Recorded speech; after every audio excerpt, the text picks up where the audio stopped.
అందరికీ నమస్కారం. ఇప్పుడు దీంట్లో సింపుల్ లెటర్స్ ఉన్నాయి, దీర్ఘమున్న లెటర్స్ ఉన్నాయి. ఇవి ఎలా చదవాలో మనం ఒకసారి చూద్దాం. చూడండి. అలమర, పొట్టి లెటర్ అంటారు దీన్ని. అలమర, అలమర. ఇది చూడండి. ఆలమంద, దీన్ని ఎలా చదివానో చూసారా?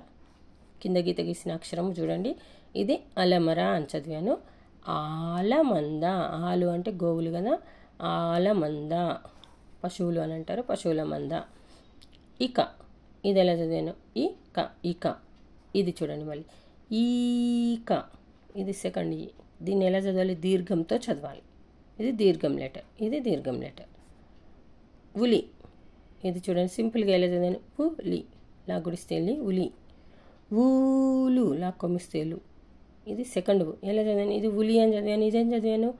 ఊలు. ఇది దీర్ఘమున్న లెటర్, ఇది లాక్కొమ్మిస్తేలు. కలిపితే ఏమైంది? ఊలు. ఇది ఏ రా. చూడండి, చిన్న లెటర్, సింపుల్ లెటర్. ఏ రా, ఎరా. ఎరవేయడం అంటారు కదా, చేపలకు ఎరవేయడం. ఏరు, ఇది ఎలా చదివాను? ఏరు.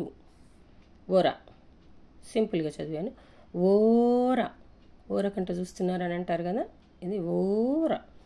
ఓర అంటే కత్తులు పెట్టుకునేది, రాజులు పెట్టుకుంటారు కదా కత్తులు, అది ఓర. ఓరకంట చూడడం, మీనింగ్ కూడా చేంజ్ చూడండి. ఇది కరం, సింపుల్గా చెప్తున్నా. కరం అంటే చెయ్యి. ఖరం, ఇది సెకండ్ కా. చూడండి, ఖరం అంటే గాడిద. కరం అంటే చెయ్యి, ఖరం అంటే గాడిద. ఇక్కడనే వచ్చింది. ఇది ఖ, సెకండ్ కా అంటే మహాప్రాణాక్షరం. గడియ, గాడా గుడిస్తేడి యా, గడియ. సింపుల్గా చదివాను. ఘడియ, గడియ అంటే మనకి టైంలో సూచిస్తారు, ఘడియలు అని. ఘడియ, డాగుడిస్తేడి యా, ఘడియ. చలనం, సింపుల్గా చదివాను. ఛత్రం, చలనం అంటే కదలిక, ఛత్రం అంటే గొడుగు, అంబ్రెలా. జరి, ఝరి. ఝరి అంటే నది, జరి చీర అంటాం కదా, ఇది ఝరి అంటే నది, ప్రవహించే నది అంటారు. టముకు, సింపుల్గా చదివాను. ఠవర, సెకండ్ టర్న్ గట్టిగా చదివాను చూడండి. ఠవర, మహాప్రాణాక్షరం అంటారు ఇవి. ఇది కూడా 1, ఇక్కడ 1 2 3 4 5 6, ఇక్కడ ఒకటి వచ్చింది, ఇక్కడ ఒకటి. మహాప్రాణాక్షరాలు చెప్తాను చూడండి.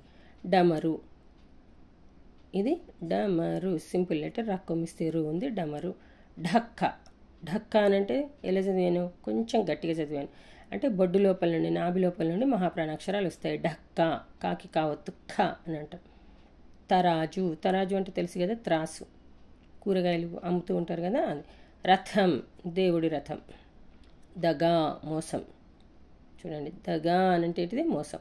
ఇక్కడ ధగా వచ్చింది, ఇది మోసం కాదు. ధగా అంటే దగదగ మెరుస్తుంది అంటాం కదా, ఆ పదం అన్నట్టు. మహాప్రాణాక్షరం పొట్ట లోపల నుండి వస్తుంది, నాభి లోపల నుండి పలుకుతాము. పాలు, చూడండి, పాకి దీర్ఘం పెడితే పా అయింది, దీర్ఘం. దీర్ఘం ఉన్న లెటర్స్ని ఏమని చదవాలి? కొంచెం సాగదీసి చదవాలి, అంతే. పాలు, లాక్కొమ్మిస్తేలు. ఇదేంటిది? పొలం. పో అనంటే ఫాలం, సారీ, ఫాలం. పాకి దీర్ఘం ఉన్నది, లాక్సున్నా తెల్లం. ఫాలం అంటే నుదురు. పాలు అంటే మిల్క్, ఫాలం అంటే నుదురు. బరువు, బా రాక్కొమ్మిస్తేరు, వాక్కొమ్మిస్తేవు, బరువు. భరణం, బరువు అంటే వెయిట్. భరణం అంటే కట్నంగా ఇచ్చేది అని అర్థం. సరం, సరం, శరం. తర్వాత లవణం, తాళం. లవణం అన, తాళం అలా. ఎలా చదువుతుంది? తాళం అని చదవద్దు, తాళం అని చదవాలి. ఈ వీడియో కనుక మీకు నచ్చినట్లయితే లైక్ చేయండి, షేర్ చేయండి, సబ్స్క్రైబ్ చేయండి.